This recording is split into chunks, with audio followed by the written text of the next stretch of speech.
Hello again, Year 3. Welcome to Thursday of Week 4. I can tell the time on a 24-hour digital clock.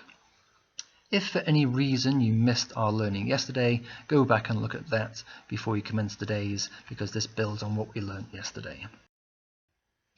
Here's a little reminder. These are examples of 24-hour clocks, and as we talked about yesterday, the numbers on the left-hand side of the clock tell us the hours, and the numbers on the right-hand side of the clock tell us the minutes. Here on this one it's 12 hours and 8 minutes. It's 8 minutes past 12. Over here we have our conversion chart to help us convert between 24 hours and 12 hours. You hopefully filled one of these in yesterday, and that will help you today.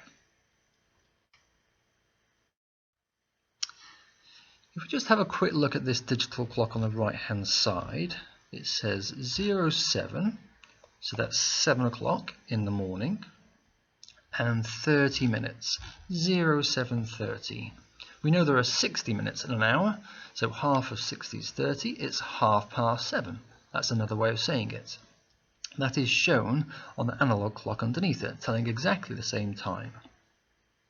If you recall, on the analog clock, anything on this half of the clock, where the minute hand is, we said was past an hour, and when the minute hand was on this half of the clock, we said it was to the next hour. Now, with a 24-hour clock, you can say either past an hour or to the next hour. Let me show you what I mean. Here, 07 again, 7 o'clock, 40.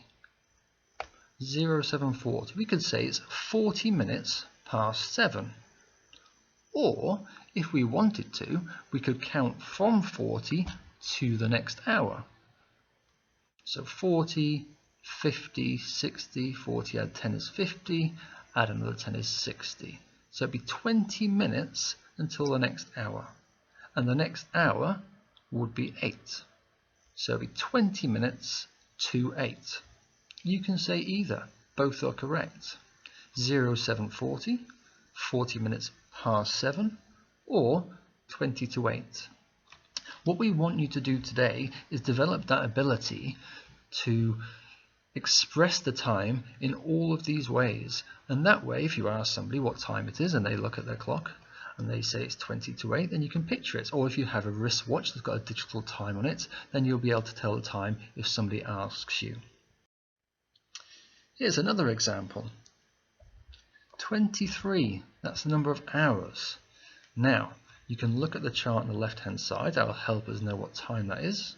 Or, if you remember the trick from yesterday, you can minus 12 for any number that is past midday, and that will help you convert it to the 12-hour clock hours. So 23 minus 12 is 11, so it's 11 o'clock in the evening. And here's the minutes, 45. 11:45 in the evening. Or you could say how many minutes to the next hour. If we counted up in 5s to 60, the 5, 10, 15 minutes until the next hour. And the next hour would be 24, which is actually 0-100 hours. It's 15 minutes to midnight. This is what your worksheet looks like today.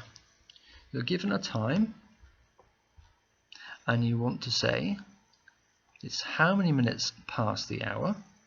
So here it's 55 minutes past 1 o'clock. 13 minus 12 is 1. We'd also like to say how many minutes it is to the next hour. So how many minutes from 55 to 60? 5 minutes to the next hour, and the next hour will be, if that's 1 o'clock, the next hour will be 2 o'clock. So it's 5 minutes to 2.